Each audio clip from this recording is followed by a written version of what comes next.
sermão, a história do profeta, a história da redenção e do povo de Judá e do Senhor Deus tem se misturado e tem nos ensinado sobre a santidade, sobre o zelo da obra do Senhor. Eu quero convidá-los a acompanhar a leitura. Nós vamos estudar hoje a parte de Jeremias 6, do verso 16 até o 30. E eu peço que os irmãos acompanhem a leitura da palavra do Senhor Deus. Veja se há alguém do seu lado que não tem as escrituras, possa compartilhar para que possa sim verificar o texto lido. Diz assim a palavra do Senhor Deus: assim diz o Senhor, ponde-vos à margem no caminho e vede, perguntai pelas veredas antigas, qual é o bom caminho, andai por ele e achareis descanso para a vossa alma. Mas eles dizem, não andaremos. Também pus atalaia sobre vós, dizendo, estais atenta ao som da trombeta, mas eles dizem, não escutaremos. Portanto, ouvi, ó nações, e informa-te, ó congregação, do que se fará entre eles. Ouve tu, ó terra, eis que eu trarei o mal sobre este povo, o próprio fruto dos seus pensamentos, porque não estão atentos às minhas palavras e rejeitam a minha lei. Para que, pois, me venha um incenso de Sabá e a melhor cana aromática das terras longínquas, o vosso holocausto não me são aprazíveis, e os vossos sacrifícios não me agradam. Portanto, assim diz o Senhor, eis que põe tropeços a este povo, neles cairão pais e filhos juntamente, o vizinho e o seu companheiro perecerão. Assim diz o Senhor, eis que um povo vem da terra do norte, e uma grande nação se levanta dos confins da terra. Trazem arco e dardo, eles são cruéis e não usam de misericórdia, a sua voz ruge como o mar, e em cavalos vêm montados como guerreiros em ordens de batalha contra ti, ó filha de Sião. Ao ouvirmos a sua fama, afrouxam-se as nossas mãos, angústia nos toma e dores como de parturiente. Não saias ao campo, nem andes pelo caminho, pelo que o inimigo tem espada e há terror por todos os lados. Ó filha do meu povo, cinge-te de cilício e revolve-te na cinza, pranteia como filho, único pranto de amarguras, porque de súbito virá o destruidor sobre vós. O trabalho, o qual acrisolador te estabeleci entre o meu povo, qual fortaleza para que venhas a conhecer o seu caminho e examines. Todos eles são os mais rebeldes e andam espalhando calúnias, são bronze e ferro, são todos corruptores. O fole e a bufa são chumbos, só chumbo resulta do seu fogo. Em vão continua o depurador, porque os iníquos não são separados. Prata de refúgio lhe chamarão, porque o Senhor os refugou. Até aqui, irmãos, a leitura da palavra do seu Deus, e louvado seja por ter esse tempo de lê-la. Vamos curvar nossa cabeça e vamos orar. Nosso Deus e Pai, nós te agradecemos pela bênção da tua palavra e nós te pedimos, ajuda-nos a compreender o que significa sermos pastoreados por ti. Nos ensina, Pai, a entender o que significa ser instruído pelo Senhor no caminho que devemos andar, no caminho da salvação, no caminho da paz, no caminho do Senhor. E concede-nos, Deus, atenção devida à tua palavra, ouvidos atentos à tua voz, para que andemos no bom caminho e sendo conduzidos por Cristo Jesus, para que o nome do Senhor seja glorificado. Assim te pedimos em Cristo. Amém. Muito bem, irmãos, hoje à noite eu queria pensar nesse tema, parados no caminho.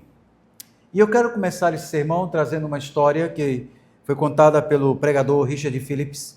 E Richard Phillips, ele vai contar uma história de um escritor que nos Estados Unidos ficou muito conhecido, e principalmente na América do Norte, chamado Robert Frost. E é interessante que Richard Phillips, quando vai falar dele, ele vai dizer que este homem ganhou vários prêmios nos Estados Unidos e ele ficou muito conhecido pelos seus poemas, mas um só houve um destaque, o qual o tornou famoso. E esse poema é um poema que fala sobre dois caminhos que bifurcam numa floresta. E é interessante olhar que Richard Phillips diz que nesse poema o autor escreve que, forçado pelas circunstâncias, ele foi, por causa das circunstâncias, ele foi forçado a escolher. E ele escreveu uma frase que ficou famosa nos Estados Unidos e também nos países da América do Norte. A frase é o seguinte: escolhi o caminho menos percorrido e isso fez toda a diferença. É interessante, irmãos, olhar por que eu estou citando esse poema e essa citação de Richard Phillips. Porque nós sabemos, queridos, que a nossa vida, ela está sempre diante de escolhas. Nós, todos os dias, temos que escolher. Por exemplo, se nós formos pensar hoje do final da noite, começando hoje já no dia do Senhor, nesse domingo, talvez quando você chegar em casa, você vai ter algum desejo no seu coração. Comer ou dormir? Esse é um grande dilema, né? Talvez para um seja mais fácil os dois. Eu já ouvi uma voz dali, os dois é fácil, comer e dormir. Mas nós vamos pensar assim, dormir tarde ou dormir cedo? Aí talvez quando chega na cama e vai deitar e vai pensar o seguinte, e amanhã eu acordo cedo ou acordo tarde? Ou então assim, podia não ter trabalho amanhã. A gente está sempre nesses dilemas. Aí quando acorda, já pensa assim, eu tomo banho ou não? Vocês vão rir, mas tem alguns que pensam assim. Vão dizer, se tivesse, será que seria, a água está gelada, é melhor não? Aí dizendo assim, não, com a água gelada é melhor sim, porque desperta. E aí começamos a ter essas dúvidas. Ou então você vai pensar assim, deixa eu pensar. Aí no trabalho, você chega no trabalho e olha assim, e você começa a ter um outro dilema. Será que eu vou fazer assim ou não? Será que eu vou atender a isso ou não? E aí vai por diante, nós temos outros dilemas, por exemplo, será que caso ou não? Deixa para lá, vocês não comentam.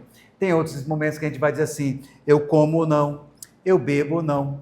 Eu pego carona ou não? Eu estudo ou não? Sempre temos essas questões do sim ou não. Ou seja, nós estamos sempre diante de escolhas. Todos nós, em algum momento, nos encontramos sempre, eu vou usar uma expressão que talvez os irmãos conheçam, em encruzilhadas. Precisamos decidir e sabemos, irmãos, que essas decisões sempre elas trazem consequências. Por exemplo, tão simples, comer ou não, nós sabemos que trazem consequências. Se comermos muito, podemos ter a consequência de passar mal. Se não comermos, temos a consequência de passar mal também, porque a fome traz fraqueza, irritação, dependendo de alguns, que não é o meu caso. Mas alguns eu sei que ficam irritados. Então, esse é o problema. Então, o Senhor, nessa passagem, ou melhor, se nós olharmos para a pessoa do Senhor Jesus Cristo, nós vamos perceber que o próprio Senhor Jesus Cristo ensinou sobre isso. Ele falou sobre 2 caminhos. Ele disse que um caminho é estreito e conduz à vida, e o outro é largo, fácil, popular e conduz à destruição. E muitos entram por ele, porque o caminho largo é sempre mais fácil. Talvez na nossa modernidade nós poderíamos dizer uma frase que nossos pais já disseram, que talvez ficou pelo caminho, mas de vez em quando é bom lembrar. A gente diz assim, a voz do povo é a voz de Deus. Sempre esse é o caminho mais fácil. Nós temos a facilidade de tomar decisões porque o povo tomou. Não todo mundo queria, eu fiz. Se nós olharmos Josué e Caleb, a gente vai ver que não foi assim. Quando todo o povo de Israel no deserto estava com medo de entrar na terra, duvidando da boa mão do Senhor Deus, dos atos salvíficos de Deus, Josué e Caleb tomaram uma decisão. Ei, peraí, essa terra é nossa, foi o Senhor que nos deu, subamos, vamos entrar e vamos conquistar. Mas o povo, diz a Bíblia, que o coração derreteu. E isso trouxe problema. Por causa da decisão do povo, o povo que era para entrar na terra ficou 40 anos peregrinando no deserto. Então nós temos que lembrar, irmãos, que decisões, ou melhor, escolhas, sempre elas têm consequências. O problema não é tomar escolha ou tomar uma decisão no meio de uma encruzilhada ou de uma bifurcação, porque é exatamente isso que o texto de Jeremias vai nos falar nesta noite. Quando nós olhamos para essa passagem, nós vamos perceber que o povo de Judá estava numa encruzilhada histórica. Por que nós chamamos de uma encruzilhada histórica? Porque não é somente histórica, mas ela também é espiritual e também ela é moral. Se você prestou atenção no capítulo 6, no verso 16, logo de cara já vem um anúncio, do Senhor Deus. E o profeta Jeremias diz assim, assim diz o Senhor. E o que o Senhor diz ao povo? Pondes a margem no caminho, e vede, e perguntai pelas veredas antigas, qual é o bom caminho. Então nós já vimos Deus dizendo para o povo de Israel, olha, se coloca aqui, senta e decide qual é o bom caminho. Então ele vai dizer, olha a palavra do Senhor, ponde-vos à margem do caminho e perguntai às veredas antigas qual é o bom caminho. Qual é o ponto aqui, irmãos? O povo de Israel precisava decidir. Nós já vemos desde o capítulo 2 até aqui que Deus está sempre falando com o povo. Deus está sempre dizendo para o povo, olha, esse caminho é de pecado, volta para mim, vocês me abandonaram, vocês me traíram, vocês escolheram o caminho dessa perdição, por isso o reino do norte virá, vai destruí-los, mas o povo sempre dizia o quê? Não, nós não queremos esse caminho, não, nós não queremos ouvir a voz do Senhor, nós já temos o caminho, nós já sabemos para onde vamos, Nós temos que lembrar que até chegou um ponto em que Deus diz assim, olha, vai lá e avisa ao povo para fugir da onde? De Jerusalém, do lugar que era mais seguro, eles tinham que fugir. E nós vimos isso no último sermão, que esses lugares que nós temos como seguros, Deus derruba e destrói para mostrar que a nossa segurança, a nossa confiança deve estar em quem? No Senhor, o nosso Deus, que fez os céus e a terra. Então esse texto que nós acabamos de ler, ele é um convite a decidir. Por quê? O povo de Israel, até agora, só vem tomando decisões erradas, ou numa linguagem mais nossa, só vem dando cabeçada, só vem tropeçando na sua própria soberba, na sua própria arrogância e no seu próprio egoísmo, na sua própria idolatria. Então, qual é a questão? O povo tinha que decidir, mas a questão é que o problema não é a decisão, não era uma questão aqui de uma decisão ou não. O problema aqui, eu penso aqui nesse texto, irmãos, que é o mesmo problema do povo de Israel nos dias do rei Davi e de Saul, na batalha contra o gigante filisteu. Se os irmãos lembrarem, o gigante filisteu Golias, ele vai ao encontro do povo de Israel todos os dias, e ele vai dizer assim, ó, separa um homem, escolhei dentre vós um homem forte, grande, valente, o guerreiro de vocês para lutar comigo. E qual era a reação do povo? O povo não escolhia, o povo não decidia. E por que o povo não decidia? Porque eles já tinham decidido no passado. O escolhido deles era quem? Saul. Só que o escolhido deles já estava derrotado. O escolhido deles já tinha medo. O escolhido deles não tinha mais força. Aqui nesse texto é a mesma coisa. O problema agora aqui, a questão não é escolher. E por que o povo não escolhe bem mais? Porque o povo já tinha tomado a decisão. O povo já tinha escolhido. E qual foi o caminho que eles haviam escolhido? O caminho da rebeldia. Então, meus irmãos, esse é o problema. Esse texto traz esse desafio para nós. Esse texto vai trazer para nós o que eu penso que talvez, como aquele poeta, que eu não sei se é cristão ou não, mas de maneira muito sábia, por causa da graça comum, disse para nós, se é de escolher um caminho, vamos escolher o caminho menos percorrido, porque isso vai fazer toda a diferença. Porque nem todo caminho, ou melhor, né, todo caminho que o povo vai, não quer dizer que é o melhor. Muito bem, vamos entender então um pouquinho aqui nesse contexto. Durante os anos de Judá, que é esse período que estamos vivendo aqui, nós temos que lembrar que o povo de Judá estava oscilando. Eles oscilavam entre a fidelidade ao Senhor e a idolatria. Tinha uma hora que eles estavam bem com Deus, tinha uma hora que eles estavam vivendo idolatria. E agora, porém, eles não havia mais espaço para indecisão. O Senhor Deus agora chega para eles e diz assim, olha, acabou, põe-se a margem e agora é o momento. É o momento de decidir. E isso, irmãos, não era algo novo na história do povo de Israel. Nós temos que lembrar disso. Ou melhor, na história redentiva do Senhor Deus com o povo. Nós podemos lembrar de um personagem que talvez, quando eu falei assim, escolher, já na sua mente deve ter ficado um gatilho. Por exemplo, nós podemos lembrar de Josué. Josué, no final do seu livro, ele chama o povo e diz assim, ó, escolhei hoje a quem se vais. O tema da escolha sempre foi presente nas Escrituras. E nós podemos lembrar de outro personagem, Elias, que clamou ao povo naquele período da batalha contra os profetas de Baal. Ele vai dizer ao povo de Israel, até quando cocheareis entre dois pensamentos? Se é Deus, servia a Deus, se é Baal, servia a Baal. Ou seja, irmãos, sempre o povo de Deus tem que tomar uma decisão. E a pergunta sempre é a mesma, confiar no Senhor ou seguir o próprio caminho? Aí a minha pergunta para você nesta noite é, você confia no Senhor ou sempre segue o seu próprio caminho? Vou perguntar de novo. Você confia no Senhor ou sempre segue o seu caminho? Se fosse lição de escola dominical com crianças, e aqui com respeito às crianças, tá bom? Se nós perguntarmos, criança, quem você vai escolher hoje? O seu coração ou confiar no Senhor? Eles iam dizer, confiar no Senhor. E talvez se eu perguntasse para você nesta noite, em quem você iria confiar? No Senhor ou no seu próprio caminho? Talvez você responderia para mim, confiarei no Senhor. Mas, irmãos, na verdade, na prática, quando sempre que temos que escolher, geralmente nós escolhemos o quê? O caminho do nosso próprio coração. Ainda que saibamos que o caminho do nosso coração é desesperadamente corrupto. Então, isso que foi para Israel, vale para mim e para você hoje.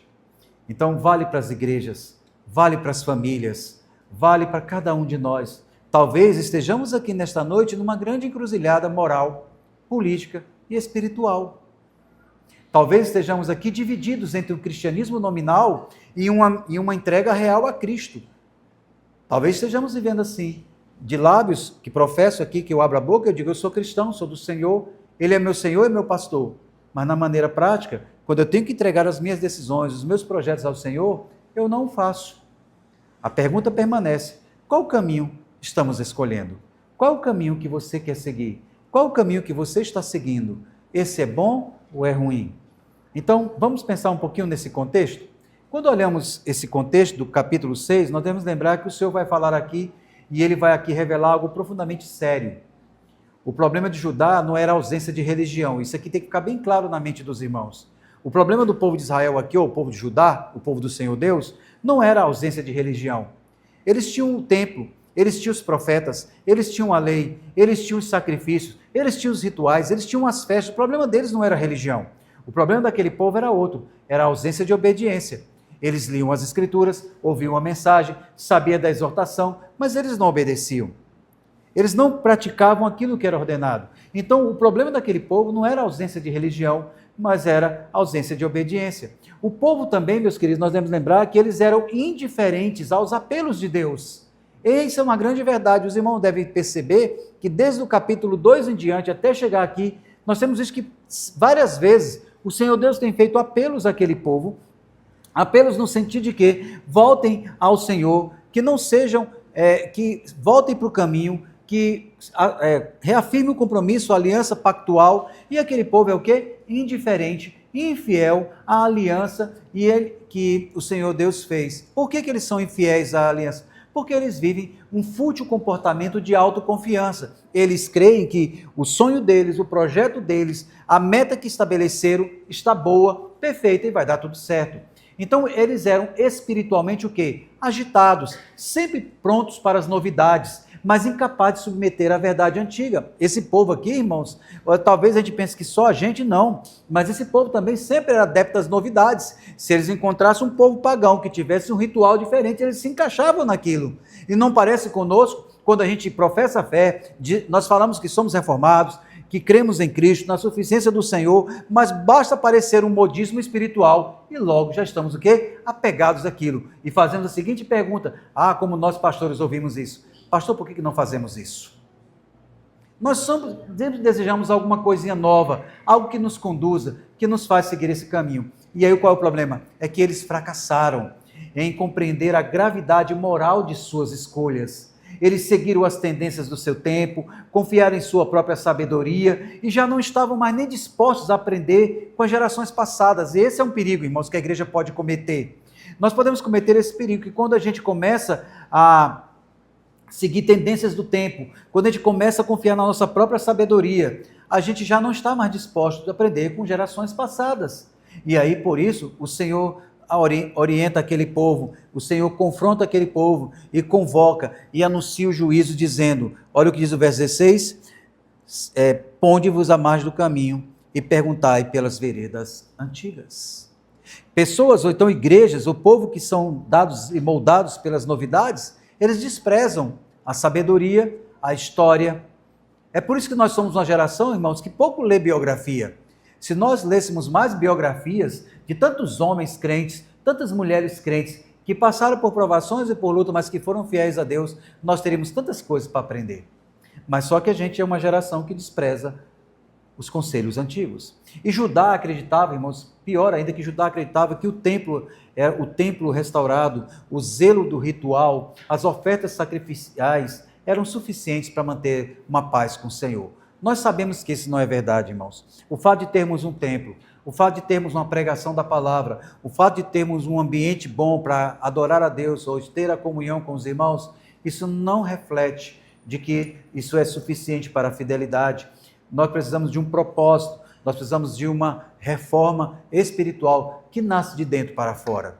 Nós podemos perceber isso, e aqui vem um contraste, porque este povo que está aqui no capítulo 6, foi um povo que fez o quê? Ele passou por uma grande reforma. Nós devemos lembrar que o rei Josias fez uma das maiores reformas espirituais e religiosas do povo de Israel. E ele, com essa reforma, ele produziu entusiasmo externo, mas não arrependimento profundo. E eu acho que nós somos uma geração que buscamos muito entusiasmo externo e menos arrependimento profundo. Com isso, irmãos, o que aconteceu com esse povo? Nesse povo nós podemos analisar da seguinte maneira: era um povo que tinha a religião ativa, mas o coração distante. Um culto que funcionava, mas uma obediência fria. E o Senhor deixa claro, não foi a forma de adoração que falhou, mas foi o espírito com que ela era praticada. Meus queridos, às vezes o nosso culto falha diante do Senhor Deus, não é por causa da estrutura litúrgica, mas é pela maneira como vivemos durante a semana diante do Senhor Deus. Nós enchemos nosso coração de muitas coisas, menos da sua palavra que é viva e eficaz. Nós não dialogamos com o Senhor, nós não conversamos com Cristo, nós não deixamos Ele falar conosco e nós tão pouco queremos conversa com Ele. Por isso, quando chega no culto, nós vemos um culto apático, frio, do qual não produz uma identidade cristocêntrica. Então, com isso em mente, nós encontramos esse povo agora parado no caminho. E se você está parado no caminho, eu quero te trazer algumas coisas, algumas lições nesta noite, para a gente aprender nesse texto. Em primeiro lugar, olhando o verso 16, eu quero que nós entendamos que o Senhor é o Deus que chama. Veja só, o chamado do Senhor aqui nesse texto, no verso 16. O Senhor Deus chama esse povo para a margem, ou para uma encruzilhada, ou para um caminho. E veja o que diz o verso 16. Assim diz o Senhor, ponde-vos à margem no caminho. É interessante olhar, irmãos, que o Senhor sempre nos chama. E aqui o Senhor está chamando mais uma vez. O Senhor diz ao povo de Israel, ponde-vos à margem no caminho e vede. Eu acho interessante, irmãos, que a imagem aqui é muito clara. Não dá para ter muita dúvida do texto. Judá chegou a uma situação que nós podemos chamar de uma bifurcação. Seria um caminho que ele vai aqui reto e ao final não tem mais caminho adiante, só tem um para a direita e outro para a esquerda. E ele agora está nesse caminho, nessa bifurcação. E aí Deus manda ele parar. Veja o texto que diz assim diz o Senhor, ponde-vos à margem. Deus diz, olha, para, fica à margem. Olha o texto, ele vai dizer, Deus manda parar. E por que Deus vai mandar parar? Porque a vida aqui, meus irmãos, aqui nesse texto, ela vai demonstrar que a vida é descrita como um caminho. E aqui o Senhor exige uma reflexão antes do avanço. Por isso que Deus manda parar. Deus está dizendo, olha, para aqui, por favor. Antes de você avançar, antes de você ir adiante, pense antes. Se coloque à margem e procure pensar. E veja só, irmãos, que Deus diz, Deus não só manda parar. Olha o que Deus vai dizer, parai, e ele vai dizer, olha o que ele vai dizer, ponde-vos à margem, outra tradução seria, parem aqui na margem do caminho.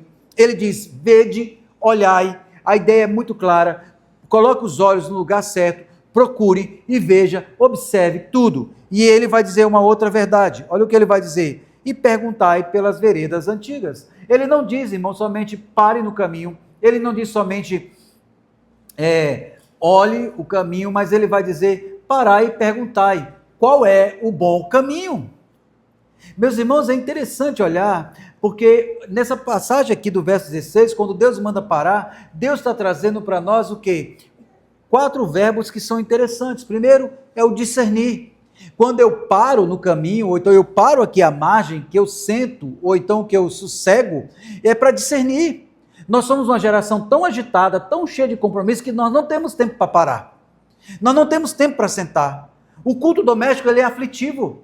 Por que ele é aflitivo? Porque talvez 10 minutos vai tomar um tempo muito grande. A leitura bíblica ela é aflitiva, porque se é para ler, por exemplo, vamos pensar no Salmo 78, que só tem 76 versículos. Fazer uma leitura do Salmo 78 de 76 versículos é aflitivo. Ainda que leve 5 minutos, é aflitivo, porque, nossa, nós já olhamos assim, olha o tamanho desse texto. Então, o que o Senhor Deus diz? Olha, para discernir. Esse é o primeiro verbo. Depois, para escolher. Esse é o segundo verbo. Depois, depois de discernir, escolher, para andar. E por fim, irmãos, para descansar. Vai parecer estranho, né, pastor? Como é que pode isso? E aqui veja o que o texto vai dizer. Assim o Senhor, ponde-vos à margem no caminho, vede, perguntai pelas veredas, qual é o bom caminho, andai e achareis o quê? Descanso. Está aí os 4 verbos. Discernir, escolher, andar e descansar. Veja, irmãos, a beleza da estrutura poética desse texto. Esse texto é um convite. Ele para, olha e procura as veredas antigas e faz a pergunta às veredas antigas, qual é o bom caminho? E as veredas antigas aqui, meus irmãos, não são tradições vazias e nem saudosismo religioso, que eu sei que tem alguns crentes que têm saudades de religiosas. Qual é a saudade? Ele senta-se na cadeira com alguns irmãos e diz, naquela época eu me lembro muito, quando o presbítero Diego cantava que Deus o tenha. Não, irmãos, calma, estou só imaginando, calma, que é isso? Então, a gente diz assim, e a gente pergunta assim, eu me lembro quando era. Essas histórias são boas e precisam ser lembradas. Mas aqui não é um saudosismo religioso, de que naquela época o culto era bom e agora não é. Não, meus irmãos, aqui essa pergunta de veredas antigas, ela havia um propósito. Havia um propósito porque naquela época havia muitos caminhos antigos. Havia muitas histórias antigas, havia muitas narrativas antigas, mas nem todas eram aprovadas por Deus. E o Senhor Deus aqui chama ao discernimento espiritual. Ele vai falar assim, olha, pergunta, qual é o caminho que agrada ao Senhor? Essa é a pergunta. Pergunte à vereda antiga, pergunte, Senhor, olha só, pergunte às escrituras, pergunte ao texto, esse caminho que eu estou andando, ele glorifica o teu nome? Esse caminho que eu tenho construído, esse tipo de vida que eu estou levando, eu estou glorificando o teu nome? É isso que o texto está dizendo. E veja só, irmãos, a pergunta às veredas antigas, ela é objetiva. Qual é o estilo de pergunta? A pergunta não é vazia, qual é o caminho? Perceberam o texto? Não é assim, qual é o caminho? É o bom caminho. Olha o que o texto diz. Vede perguntar às veredas de qual é o bom caminho. Não é um qualquer caminho, é um bom caminho. E aqui, meus irmãos, o bom, essa palavra aqui na língua original, ela se refere o quê? À aparência do caminho. Desculpa, ela não se refere à aparência do caminho, ela se refere ao fim. Quando o autor diz assim, pergunta qual é o bom caminho, ele está fazendo você olhar assim, olha, esse caminho ele me leva aonde?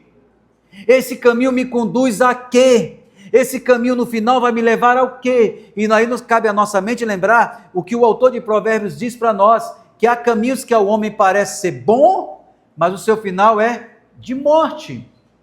Então nós temos que lembrar, irmãos, nós temos que dar qual é o bom caminho, porque não tem a ver, queridos, aqui com a aparência do caminho, mas tem a ver com o final do caminho. Esse caminho vai me levar aonde? Esse caminho vai me levar a Cristo. Então, meus irmãos, aqui a pergunta do bom caminho é um caminho que conduz à comunhão com Deus, a bênção pactual, a vida verdadeira. Esse é o caminho do crente. Então, quando eu paro à margem, quando eu começo a discernir, quando eu sei o que tenho que escolher, e eu sei que preciso andar, por isso que o texto ele vai mostrar esse caminho, porque quando eu pergunto qual é o bom caminho, eu vou andar por ele. E quando eu andar por ele, irmãos, percebam que andar por ele aqui, não é a ideia aqui, que o Senhor diz, olha, conheça o bom caminho, e aqui é uma ordem, andem por ele. E meus irmãos, por que devemos andar por ele? Porque andar nele, olha o que o texto vai dizer, nós vamos encontrar descanso. E meus irmãos, o descanso não é físico. Aqui é muito mais profundo. Então, o que o autor está dizendo é que conhecer não é suficiente. Concordar não basta. Deus exige obediência prática, ou seja, conheça o bom caminho e ande nele. Porque, meus irmãos, a adoração verbal aqui daqueles dias era comum. A adoração verbal no templo era fácil. Mas o que Deus está dizendo e o que Deus está fazendo é reorientando a vida. Ele está dizendo o quê? Ele está dizendo para aqueles irmãos, olha, pare, vamos discernir, escolher, andar nesse bom caminho que precisa ser para uma revelação divina. E aí, meus irmãos, é interessante o que ele conclui, que esse caminhar tem uma promessa clara. E olha que presente do Senhor. Andar por esse bom caminho vai trazer descanso para a vossa alma. Meus irmãos, esse descanso é o shalom do Senhor. É a paz com Deus. É a estabilidade espiritual. A segurança diante do juízo de Deus. É por isso que Jesus diz, vinde a mim e achareis descanso para a vossa alma. É por isso que o Senhor Jesus, ele fala isso para nós. Venham a mim todos que estão cansados e sobrecarregados e eu vos aliviarei. Por que Cristo faz isso? Porque Cristo tem um diagnóstico claro da sua geração. Aquela geração era indiferente à pessoa do Senhor Deus. E a pessoa que é indiferente à pessoa do Senhor Deus não acha descanso para a alma. Mas veja, irmãos, o segundo aspecto. Deus chama, ele fala o que deve fazer, ele traz a promessa final. E qual é a promessa final? Descanso da alma. Irmãos, o que nós mais queremos se não é descanso? Se não é isso que nós queremos, se não é descanso para a alma, os conflitos internos, os problemas que nos levam a crises espirituais, crises relacionais, crises depressivas. Isso nós só podemos ser curados à luz das Escrituras. E aí é interessante que ele vai dizer assim, você vai encontrar descanso para a alma, mas aí vem um mais. E esse mais agora aqui, meus irmãos, é bem triste. Geralmente eu digo para os irmãos que gostam muito dos mais que vêm de Deus, porque diz, olha, mas Deus nos amou, Deus sendo rico em misericórdia, Deus nos salvou, Deus interviu, mas aqui vem um mais que nos traz tristeza. Talvez esse mais pareça muito conosco, e aí vem o segundo lugar, que é a recusa obstinada e a falsa segurança religiosa desse povo. Veja o que diz o texto no verso 16, lá na parte final, mas eles dizem, vocês podem ler para mim, por favor? Não andaremos. Muito bem, eu acho que tem mais gente aqui. Vamos ler juntos? Não andaremos. Eu sei que você está com medo de falar, porque talvez você está dizendo assim, eu posso pensar que eu estou dizendo que não quero andar. Não, irmãos, é para você ver qual é a resposta do povo. A resposta do povo, irmãos, é chocante. A resposta do povo, ela é chocante porque, meus irmãos, ela é uma resposta com uma simplicidade tão natural de alguém que anda longe de Deus. Ele vai dizer, eu não vou andar. A recusa obstinada desse povo, irmãos, mostra a verdadeira face daquele povo, que tinha uma segurança religiosa falsa. Meus irmãos, eles disseram, não andaremos. E eles não disseram, não andaremos, não é por ignorância, é por rebelião consciente. Esse povo aqui, se tem uma coisa que nós não podemos dizer deles, irmãos, é que eles são ignorantes. Eles não são. Eles não têm ignorância a respeito dos decretos de Deus. Pelo contrário, eles sabem o que está acontecendo. Aqui é rebelião consciente, é uma coisa voluntariosa do qual aparece no nosso coração e a gente faz. É como um filho que diz para o pai, quando o pai diz senta, e ele faz o quê? Eu não sento. Ele não é ignorante. Ele sabe que ele tem obediência a seu pai. Quando ele diz que não vai sentar, ele está sendo rebelde, ele está quebrando o mandamento de Deus, ele está afrontando a autoridade e ele vai cair no juízo de Deus. E aqui é isso que o povo está dizendo, é uma rebelião consciente, é uma rebelião deliberada. Eles sabiam qual era o caminho, mas eles não queriam seguir. O Senhor levantou, e olha o que vai dizendo o texto, verso 17, também pus atalaia sobre vós, dizendo, irmãos, e a expressão atalaia aqui, ela aponta para profetas. O que Deus está dizendo? É que os profetas anunciaram em alto e bom tom o caminho que eles deveriam dizer. É isso que o texto vai dizendo, também pus atalaias, para dizer o seguinte, olha, para ver o quanto eles não quiseram, eu coloquei atalaias sobre vós, dizendo, estais atenta ao som da trombeta, e nós sabemos, irmãos, que a expressão aqui, trombeta, é um anúncio ensurdecedor. Então o Senhor levantou atalaias, a trombeta soou, o perigo foi anunciado, mas o povo disse o quê? Não andaremos, não escutaremos, não faremos. Ao mesmo tempo, irmãos, eles continuavam fazendo o quê? E aí mostra a ignorância espiritual e religiosa. Ao mesmo tempo que não obedecem ao Senhor, sabe o que eles fazem? Eles continuam oferecendo o incenso de Sabá. Eles continuam trazendo cana aromática das terras distantes. Eles continuam levantando holocaustos. Eles continuam oferecendo sacrifícios. Eles continuam investindo caro na religião.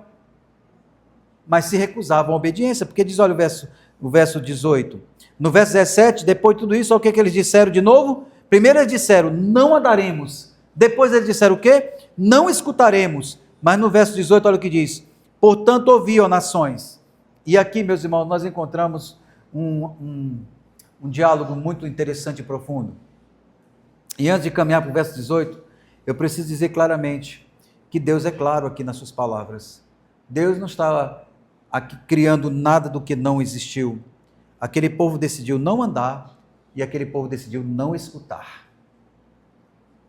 Você já parou a pensar quando você quer obrigar alguém a fazer alguma coisa? Você fala e a pessoa fica parada e você empurra aquela pessoa e aquela pessoa faz força para não ir? Ou então como a gente faz com o animal, né? Eu já vi algumas pessoas que falam com o animal não quer andar e aí bate no animal, empurra o animal, joga ele assim. Não adiantou nada, ele continua dizendo que não vai fazer. Aqui, irmãos, é a mesma figura. E aí é interessante olhar que Deus está dizendo muito claro que não havia defeito nos seus ritos. Porque eles faziam tudo, eles ofereciam sacrifício, ele fazia as coisas, mas era o coração que estava errado. Nós podemos ter uma boa liturgia, nós podemos ler o texto das Escrituras, nós podemos cantar, podemos ter o louvor bem tocado, e ao final não ter obediência ao Senhor. O sacrifício e arrependimento, irmãos, em linha geral, é uma fraude espiritual. Onde o pecado não é abandonado, a adoração é vazia. Onde o pecado não é abandonado, o culto é vazio. Uma religião que preserva hábitos e uma vida fácil é uma vida rendida a dores custosas. Esse povo está sofrendo. O Senhor está dizendo, eu enviei atalaias, eu coloquei as trombetas, e eles disseram, não escutaremos. Eles não andaram para o caminho, e eles não escutaram a voz que dizia o caminho. Irmãos, veja a recusa obstinada de uma falsa segurança religiosa. Nós temos que ter cuidado com isso para a gente não correr esse mesmo pecado, de se alegrar pelo culto, pelos aparatos, por ser membro de uma igreja e ter uma vida desse jeito. Isso é perigoso. Só que, irmãos, o chamado de Deus, quando ele é recusado, acontece a terceira coisa que nós vamos ver nesta noite, que é do verso 18 ao verso 21. É o juízo que é inevitável. E aí, meus irmãos, nesse juízo inevitável, nós encontramos uma frase que talvez nos traga uma certa preocupação e constrangimento. O Senhor diz que ele vai colocar tropeços no caminho do seu povo. Meus irmãos, o Senhor vai dizer no verso 18, portanto, ouvi, ó nações, e informo-te, ó congregação, do que se fará entre eles. Aqui mesmo, essa expressão do verso 18 é o que nós chamamos de uma expressão de tribunal, onde o juiz convoca a assembleia, a congregação, ou que em outra tradução pode ser assembleia, ou pode ser tradução também de outros povos. Ele está convidando os povos para ver. O juiz, ele vai convocar aqui, e aqui a expressão de convocar as congregações, informe-te, ó congregação, é a ideia de convocar testemunhas para ouvir, porque ele está anunciando e não estão ouvindo. Então ele agora convoca as testemunhas para ouvir o juízo que vem sobre Israel. Para ser o quê? Por que Deus convoca as nações e convoca as testemunhas? Porque, meus irmãos, aqui é um princípio claro. O Senhor Deus quer que todos os povos saibam que o juízo que virá sobre a casa do seu povo também virá sobre as nações que andam em rebeldia contra ele. E aí o juiz, ele vai trazer a sentença. Então, olha o que ele vai dizer. Quando a gente olha mais adiante, ele vai dizer assim, portanto, ouvi, ó nações, e informo-te, ó congregações, do que se fará entre eles. Ouve tu, ó terra, eis que eu trarei mal sobre este povo, o próprio fruto dos seus pensamentos, porque não estão atentos às minhas palavras e rejeitam a minha lei. Irmãos, que palavra dura. Deus está dizendo, escutem todos o que eu vou fazer. Olha, ele diz assim, ouvi nações, e eu estou te informando, congregação, o que eu vou fazer. E se fará saber entre eles todos. Ouvi, ó terra, e eu mostrarei, e eu trarei. E aqui, meus irmãos, a palavra seria assim, eu colocarei tropeço.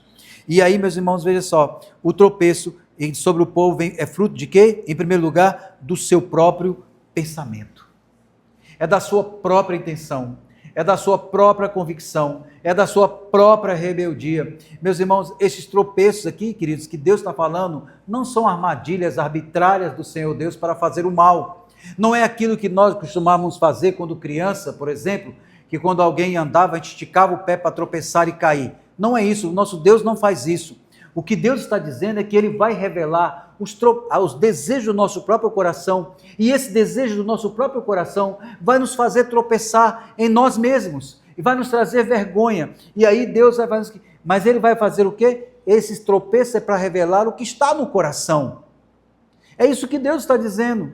E aí Ele vai mostrar claramente, olha, eis que eu trarei mal sobre este povo, o próprio fruto do seu pensamento. É o que eles desejam, é o que eles querem. E o que esse povo deseja, irmãos? O que esse povo queria? Primeiro, não era andar no caminho do Senhor, porque olha o que eles disseram no verso 16, não andaremos. A segunda coisa, eles não queriam ouvir, olha o que eles disseram no verso 18, não escutaremos. Então, quem não quer andar e quem não quer escutar, vai ter consequências. E aí ele vai dizer, porque não estão, olha o que ele vai concluir, porque não estão atentos, irmãos, e aqui é uma expressão muito forte de um juiz que está dizendo, você não está atento às minhas palavras, pelo contrário, vocês rejeitaram a minha lei. Esse é o ponto, irmãos. Ele vai dizer: vocês rejeitaram a minha lei. Para quê? E aí vem a conclusão. Para que, pois, me venha um incenso de Sabá? Para que me venha a melhor cana aromática das terras longínquas? Os vossos holocaustos não me são aprazíveis, e os vossos sacrifícios não me agradam. Veja, o Senhor está dizendo: para que vocês trazem isso? Eu não aceito o que vem de vocês do culto.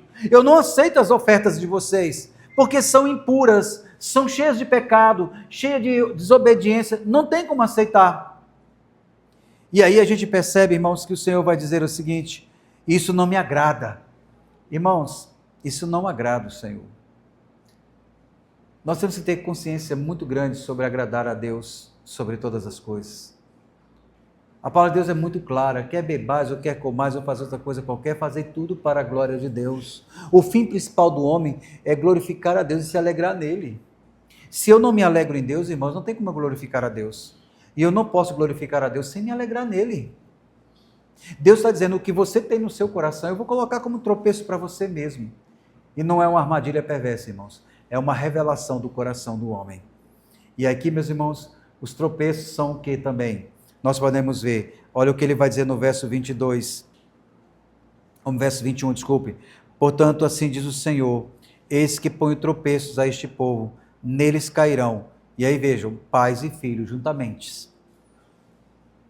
Neles cairão pais e filhos juntamente. O vizinho e o seu companheiro perecerão. Veja, não é só o pai e o filho, mas é o vizinho, o amigo, aquele que sabe que deve amar o Senhor e também não faz. E aí, outra questão, ele vai dizer que esse tropeço é alguém que eles iam temer muito, iam sofrer muito por 70 anos.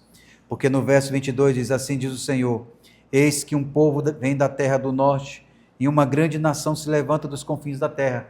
Olha, meus irmãos, olha o povo que vem. Trazem um arco e dardo.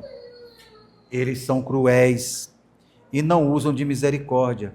A sua voz ruge como o mar, e em cavalos vêm montados, como guerreiros em ordem de batalha contra ti, ó filha de Sião. Esse povo virá, esse povo vai maltratar. E veja, irmãos, esse povo é um instrumento do Senhor. O tropeço virá do norte. Por quê, meus irmãos? Porque o povo escolheu deliberadamente o caminho errado. E toda a comunidade vai sofrer. Meus irmãos, é a mesma coisa que acontece na igreja. Quando alguns irmãos resolvem ser desobedientes, andar no seu pecado, a igreja sofre.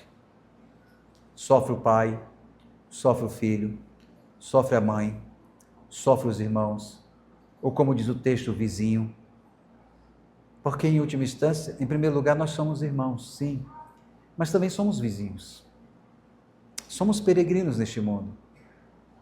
Um dia estaremos com o Senhor, mas só que o pecado, esse pecado que eu cometo, ele vai trazer juízo do Senhor Deus. O povo aqui, nós sabemos, se olharmos a história, nós vamos ver que, por exemplo, Sadraque, Mesaque e Abednego, ou então Daniel e seus amigos, não foram levados cativos. Quantas famílias não foram levadas cativas e ficaram porque alguns resolveram não ouvir a voz do Senhor? Resolveram andar de maneira orgulhosa, soberba, tomando decisões e seguindo caminhos que não agradam o Senhor e trazendo prejuízo à igreja do Senhor. Meus irmãos, o povo escolheu deliberadamente o caminho errado. Lembra que Deus disse: põe no caminho, senta. Ele falou: discerne, pergunte, andai e tereis descanso. O povo fez o quê? Não discerniu. O povo não ouviu. O povo não escolheu errado, andou no caminho errado e não vai ter descanso. Pelo contrário, vai ter sofrimento. Esse povo vem, esse povo é perverso. Olha o verso 24: ao ouvirmos a sua fama, afrouxam-se as nossas mãos. Olha o quadro, irmãos. Só em ouvir falar desse povo, ou qualquer exército que ouvia falar desse povo, já afrouxava as mãos. Afrouxava as mãos. Na angústia, eles eram tomados de dores. E eles ficavam como dores de parturiente. A dor de parto. Eles sofriam. Eles diziam, olha o que vai dizer: não saias ao campo, nem andes pelo caminho, porque o inimigo tem espada e há terror por todos os lados. Veja, meus irmãos, o caminho que eles escolheram tem terror por todos os lados. E ele concluiu: ó filha do meu povo, cinge-te de cilício, revolve-te na cinza, pranteia como filho único, pranto de amarguras, porque de súbito virá o destruidor sobre vós. Ele está dizendo: já ore, ou melhor, já chore, já viva o seu luto, porque virá a morte, porque vocês não obedeceram o Senhor. Irmãos, e como é que nós podemos então concluir esse texto?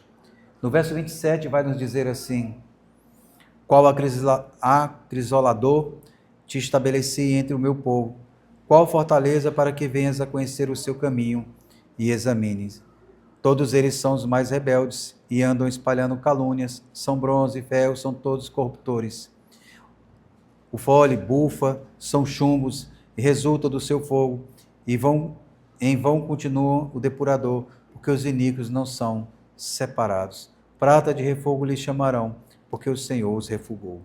Meus irmãos, qual é o ponto aqui que nós devemos pensar? Em primeiro lugar, é que Judá chegou à encruzilhada. Judá chegou na bifurcação. Judá foi chamado a parar no caminho.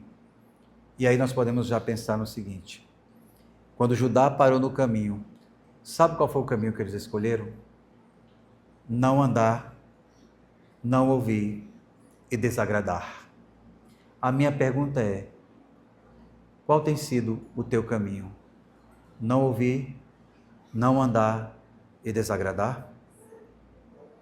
Segunda coisa que nós vimos é que Deus revelou para eles o caminho. Irmãos, o Senhor, toda vez que nós nos reunimos aqui no domingo à noite, o caminho é revelado. E o caminho é Cristo. É o Senhor Jesus. Foi Ele que disse: eu sou o caminho, a verdade e a vida. Ninguém vem ao Pai senão por mim. Meus irmãos, esse caminho foi revelado. E esse caminho que foi revelado, veja o que diz o texto: é um caminho que produz as veredas. É para você olhar, porque nele você vai ver as veredas antigas. Você vai ver a história da redenção. Você vai ouvir a promessa de Deus cumprida nele. Cristo é a promessa da história da redenção cumprida nele. Cristo é a nossa salvação. Nós temos que olhar, irmãos, para Cristo. Nós temos que parar de estar muito agitado para lá e para cá, porque já está chegando a hora, irmãos. Talvez você esteja nesse caminho de bifurcação, de encruzilhada, e aí você tem um caminho para andar. O caminho é revelado e o caminho é Cristo. Esse caminho que é revelado, irmãos, ele produz o caminho do descanso, porque no verso 16 diz que se ele andar por ele, a gente vai achar descanso. Mas o povo de Israel andou por outro caminho, e o que o povo de Israel achou? Morte, destruição, medo e terror. Meus irmãos, a advertência aqui é clara. Está na hora de parar. Está na hora de sentar. Está na hora de discernir. Está na hora de escolher. E está na hora de andar e descansar. Se nós olharmos, irmãos, fazendo uma aplicação a respeito do filho pródigo, depois que ele abandonou a sua casa, depois que ele gastou o dinheiro, ou melhor, depois que ele foi para uma cidade distante, depois que ele encontrou falsos amigos, depois que ele gastou o dinheiro, depois que veio o deserto, depois que ele foi abandonado, depois que ele passou fome, o texto diz que ele parou, ele sentou e ele disse: é discernimento. Os empregados de meu pai têm com o que comer. Ele começa a pensar, ele começa a discernir, ele vai olhar para as veredas antigas, ele vai olhar para a casa do pai. E ele vai olhar para a casa do pai e ele toma a seguinte decisão depois de discernir: olhar as veredas antigas, eu preciso voltar para lá. O texto diz que ele diz assim, e ele reflete, olha a reflexão dele: eu pequei contra os céus, eu pequei contra o meu pai, eu já não sou digno de chamar de seu filho. Levantar-me-ei e irei ter com ele. Veja, irmãos, a decisão.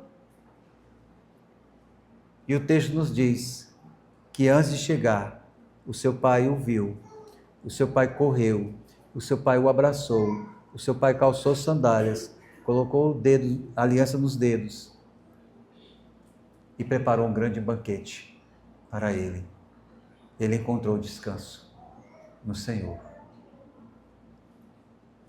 Mas o povo, irmãos, escolheu ser religioso sem obedecer. E isso é um perigo para nós. Nós temos que ter cuidado para não escolher ser religioso sem obediência. Esse texto nos confronta, irmãos. Ele nos confronta a considerar que não basta conhecer o bom caminho. Não basta simplesmente falar de Cristo. Não basta simplesmente frequentar o salão de culto. A pergunta final permanece diante de nós. Andaremos no caminho que conduz a Deus, ou continuaremos recusando o caminho e sabemos para onde ele vai dar? Meus irmãos, Cristo é o caminho, Cristo é a verdade, Cristo é o descanso, e Cristo é a única decisão correta que traz descanso para a alma. Cristo é a resposta para o nosso coração. Irmãos, nós precisamos parar, nós temos que sentar à margem, e nós temos que pensar e voltar para as veredas antigas. Nós estamos agora, queridos, em frente à mesa que está posta para celebrarmos a ceia do Senhor. O apóstolo Paulo vai lembrar que a ceia do Senhor, ela foi instituída naquela noite em que o Senhor Jesus foi traído, e ele vai nos lembrar que Cristo havia anunciado a morte, mas que Cristo desejava o que? Ceiar com eles antes da morte. E aqui, meus irmãos, não são gestos vazios, não são gestos da tradição religiosa, são sinais santos da nova aliança e do descanso que teremos em Cristo. Jeremias, então, no capítulo 6, ele nos coloca nesse momento espiritual. O Senhor mostrou o caminho, o Senhor prometeu descanso, o Senhor chamou o povo para andar nele. O problema de Judá não foi ignorância, mas foi recusa. A religião permanecia ativa, mas o coração se negava a obedecer. Paulo trata do mesmo perigo aqui em Corinto. Participar da ceia sem discernir o corpo é transformar um meio de graça em ocasião de juízo. Por isso o apóstolo exorta: examine-se o homem, pois, a si mesmo. Irmãos, essa palavra cabe muito bem dizer: está na hora de sentar, está na hora de parar e pensar, discernir como estamos vivendo. Ou citando aqui, meus irmãos, um pregador que os irmãos conhecem e gostam muito, Reverendo Alan: não deixe o pecado te afastar da mesa, mas se afaste do pecado e se aproxime da mesa. Esse exame, irmãos, não é para nos afastar dos fracos. Esse exame não é para confrontar o nosso coração endurecido. Não é para produzir um medo servil, mas é para produzir um arrependimento sincero. Esse comer e beber, irmãos, indignamente, traz a ideia de trazer juízo. Nós temos que parar, irmãos, nós temos que discernir, nós temos que olhar, nós temos que andar no caminho da obediência do Senhor. Meus irmãos, a mesa do Senhor não é um lugar onde nós podemos dizer não andaremos. O lugar da mesa do Senhor é para o cansado, para o quebrado, para o que confessa: Senhor, não consigo andar sem a tua graça. Aqui, meus irmãos, nós celebramos a Cristo, que andou perfeitamente no caminho em nosso lugar. Foi Ele quem obedeceu onde Judá falhou. Foi Ele que carregou o juízo que nossos pecados mereciam. Nele o descanso prometido, que foi dado em Jeremias, se tornou realizado naqueles que se arrependem no poder do Senhor. Meus irmãos, se há pecado a confessar, confessemos.